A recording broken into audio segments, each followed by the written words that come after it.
Welcome to our Vermont Mushroom Odyssey.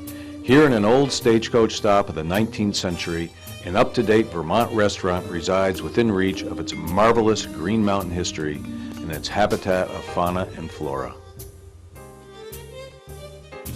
Hi, I'm Linda, and this is Ted. I'm Ted.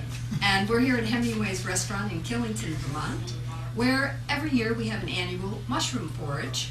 Right around this time of year, beautiful September. We're 3 days from the harvest moon.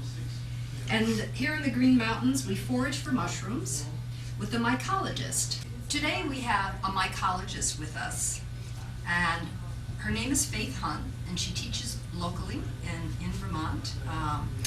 And she's going to explain what mycology is exactly. And she's going to explain how this mushroom, which I can't pronounce, will make you live forever. Faith, come along and tell us what's going on. Okay, this mushroom is called Ganoderma sugi. The Chinese believe if you make tea of it, you will live forever. I have not tested it yet. You're supposed to make tea with this one, and the Chinese say you will live forever. Ah. Oh, I think I'll take 3 of those. Yeah, they're on every tray. Yeah, they are. Edible that you have? No, most all of them are, but I've got some lookalikes, because I want to talk about the tooth mushroom versus the coral mushroom. I mean, that's what But these are great. They are, but it took me 7 years to get comfortable with them, because they can have different cap colors. They can have this ring on them, or no ring. Yeah. And I don't take any risks. Yeah. These grow on stumps, halfway dead maple trees. I love a halfway dead maple tree. Or logs. And And are this, these edible, these that grow on the stumps? well, if they're an oyster, and they have it, I know these by smell. I need to put them in a bag. You put a bunch of these. This one has more odor to it. And you see where she got this? This was on the forest floor, on moss. On moss, on So a that- log is where it was. Okay. This one smells more. But it also has the characteristic of having a different, see, this is one color, this is another color. Yeah. It's a totally different mushroom. Because there's a particular bug that likes this mushroom. And if you find it with a little black beetle with a red head on it, you know you've got an oyster mushroom. You could ID it by the insect that lives on it. Well, how I learned it, and the best way to learn mushrooms, or mycology, which is the study of mushrooms, is to learn the ones that'll kill you dead, which usually takes 12 to 24 hours. You don't even know that it's a mushroom when you get to the hospital or ER or something, but you don't have a liver left. This is called a tooth mushroom. There's more of it here. This is called a coral. A tooth mushroom, this is a very safe category of mushrooms, the teeth mushrooms. You can't eat all of them, but you can eat 85% of them, and they're very good. Their fingers point down. The coral, which you don't eat, the fingers point up. And look through that and see what it looks like under there. And there is one coral you can eat, but I've never found it, and so I don't deal with corals. But the teeth mushroom are delicious. Okay, that's another russula. You can tell them their stems are either going to be white. Oh, we're going to have a few slugs in here too. White or pink white, and the caps can be all different colors. The stem should be like a cork, whereas this circumference is the same as this circumference. It doesn't taper. That's another clue. And if you throw this at a tree, it breaks into 1,000 pieces. It's another way of identifying. So those russulas are not really, they're not for eating. You're an aborted entoloma, and it's actually a parasite, isn't it? Yes. And Faith will explain, but here's some Yeah, I little did. tasty morsels. He made them very simple, so you can just pass them around so everybody gets a little taste. We had some, so I'm still kicking. There's a little salt, lemon juice, and a little oil. It's time for our woodland walk. I believe this is a false chanterelle. Beware of poisonous lookalikes. Environment is a good environment because it's always damp, because we have some underground, we have a little stream over here, and we have some underground springs, so it always stays moist, even on a dry day like today. It's a rusula, isn't it? This Always correct, and use it's been field good by a guides. chicklet. So these are no good. Okay. That's milking, so that's going to put it in the lactarius family. See how the little beads of juice? Sure. Yep. But we don't know if it's Ancestors in the mountains, and if they ate too much, they joined the ancestors and didn't come back. Part of Vermont's allure is the coexistence of farms and homes, each in their own surround of country beauty. Down a dirt road, there is the Tweed Valley Farm, one of Vermont's many small farms with a barn. But in this barn, gardening of a very special nature happens all year long. This barn is home of the Green Mountain Mushroom Company. Small, individually owned farms that are now part of a revolution in Vermont, which is really not a revolution because we've been doing this for years. And what it is, it's artisanal production, whether it be cheeses, livestock, easy girls, vegetables. And so what we're trying to do is to create an environment where we can use the resources we're seeing as homemade cheeses, artisanal cheeses, vegetables, and livestock that I, as a restaurateur and chef, can use, and we can also export into other states. We're inside the barn, and inside what appears to be a polyethylene cave in the barn, and I'm with Tom Wisner, who is the CFO, CEO, what else? Accountant, lawyer, Everything. picker, grower. Why'd you pick Vermont? Well, Vermont was a dream that lived outside of growing mushrooms, but we had a vision of coming to Vermont for a better lifestyle, like many people.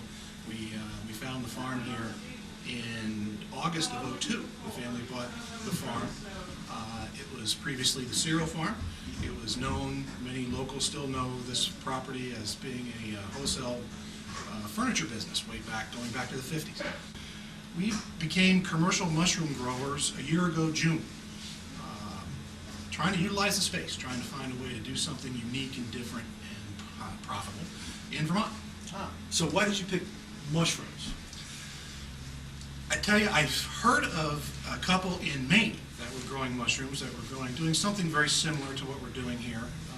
And the message they gave me was it was profitable. They were getting a very premium dollar for it. It was something that was rewarding, and they could not grow enough mushrooms to satisfy the market. So there it is. So there it is. So I had a certain infrastructure here with the property, with the barn. We had to, we're constantly tweaking and trying to figure out a way to, the secret to mushroom growing is climate control. So we've developed these greenhouses inside of one area of the barn, about 1,500 square feet of the barn, and we've been successful so far in growing mushrooms here, what we call exotic mushrooms, shiitake and varieties. So what's of with the oyster. garbage bags? Well, the garbage bags are actually filled with a sterilized straw mixed in with different nutrients and then inoculated with the whatever variety of mushroom the spawn is inoculated into the bags. The bags have the small holes.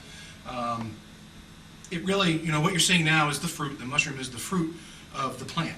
Then the mycelia develops inside the bag, devours the nutrients, and if we do our job correctly, if we have the humidity and the temperature and the light and the airflow right, then it fruits, unlike any other tree or anything else that produces fruit, and that's what you get. That is the oyster mushroom. So if we started with one of the sort of empty bags with the holes, how long does it take to get to this?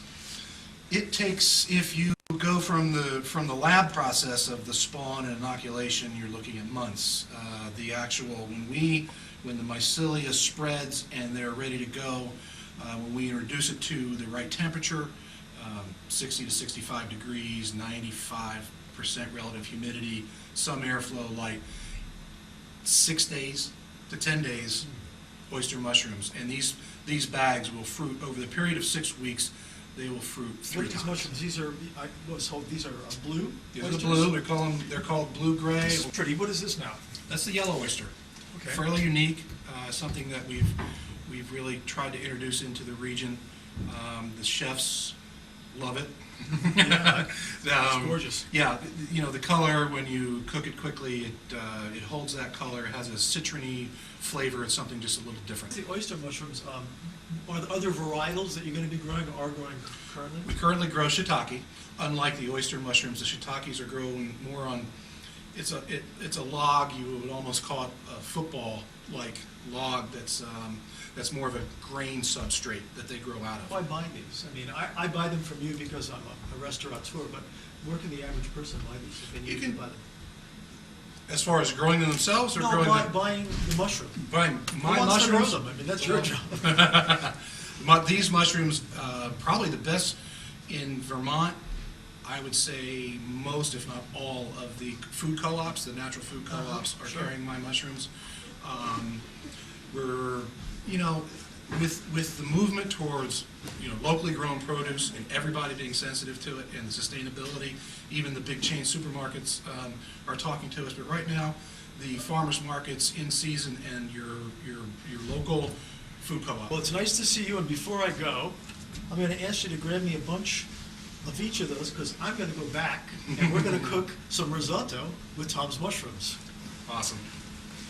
So you just snap these off. They don't Pick need a them knife off or when they, anything not like at that. all, no, we pick them off just like this. When they're ready, they should just pull easily off of here. These are gorgeous. Yeah. Absolutely gorgeous. I think that'll make a heck of risotto. It will. Well, thank you very much. Thank you. And good luck. So after thank our you. visit with Tom, I figured we do some cooking this afternoon, and we're going to show you how to make some mushroom risotto. We'll start with a little bit of broth.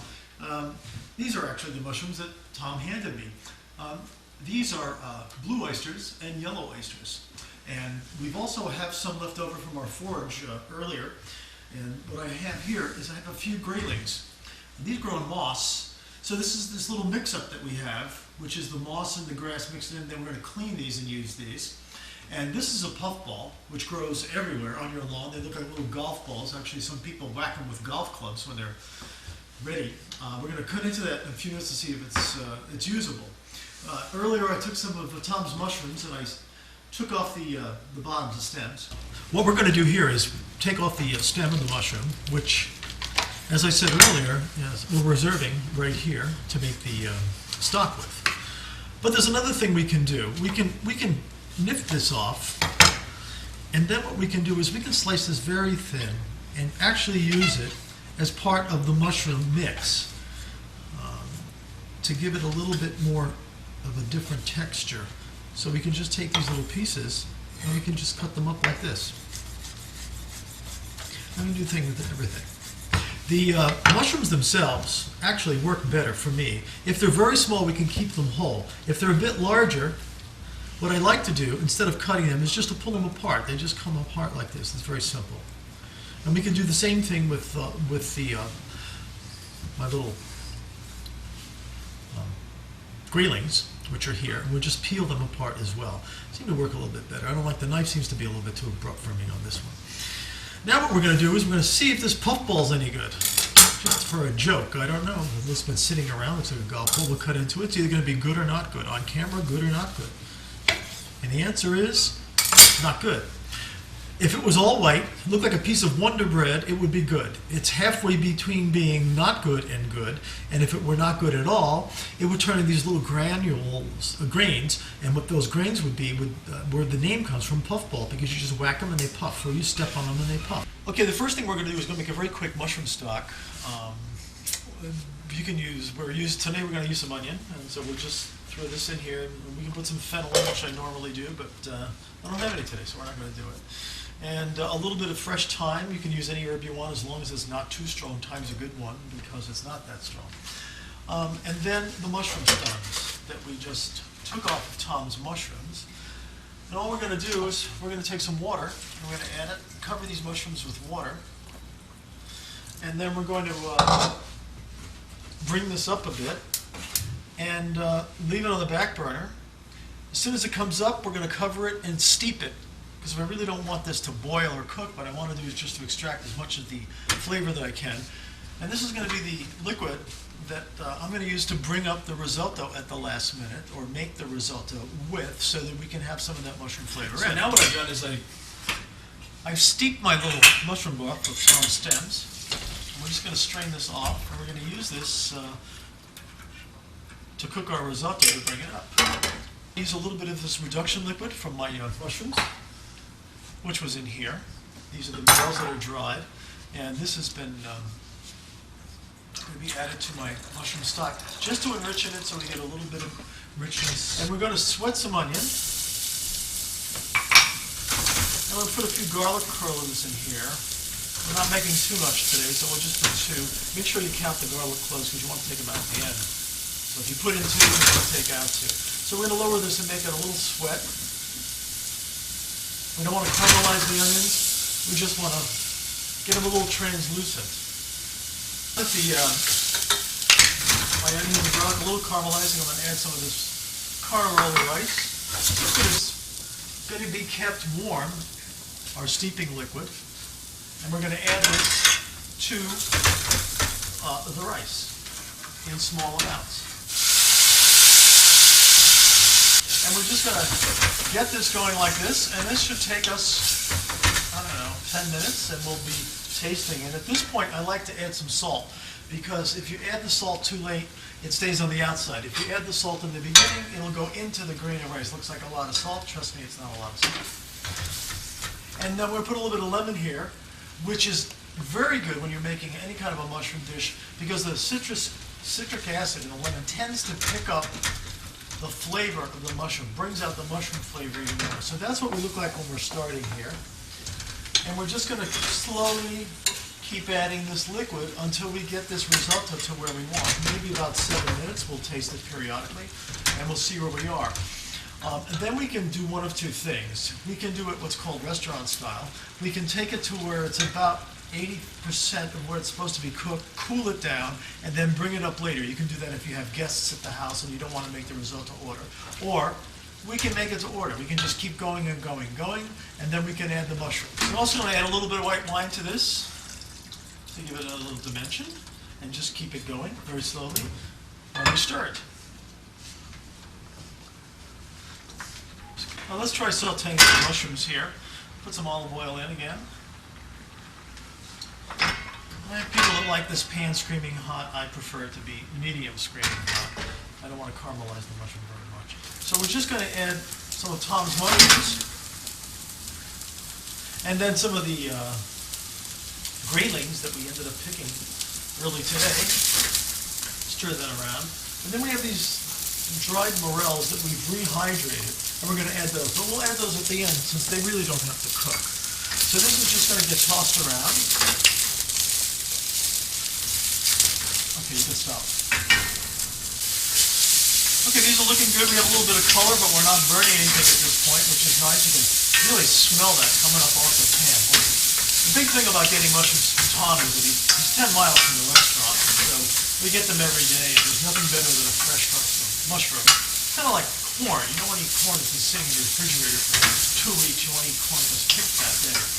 At this point, we're going to add these because the morels have already been rehydrated, so they don't need to cook very much, and they're going to come up a little bit in the risotto.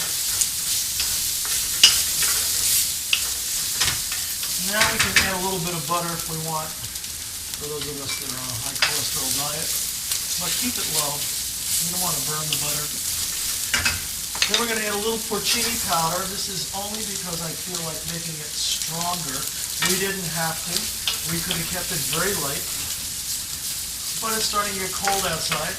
You saw that we had jackets on. It's Vermont, and that's the way it is. And so I'm going to make this slightly harder. So we're just going to let these rest a bit, and we're going to add them to risotto and finish the dish. As you can see, our risotto is coming right along here, and I'm going to fish out these 2 garlic cloves. There's one, and there's the other one. That's why you got to count. And we're going to stir this until we're developing what's called a crema from the starch in the rice and the stock and the wine. We're going to add a little bit of butter in a couple of minutes, and the mushrooms, and we're all set to go on this one.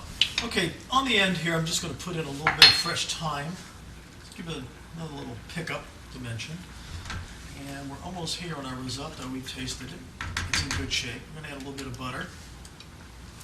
I know it looks like a lot of butter, but it's not a lot of butter. And as we're finishing this, as I said earlier, we could have shocked this, not shocked it, but cooled it down and finished it later, but we're just going straight through on this one. And then we're going to add the mushrooms. Stir them around.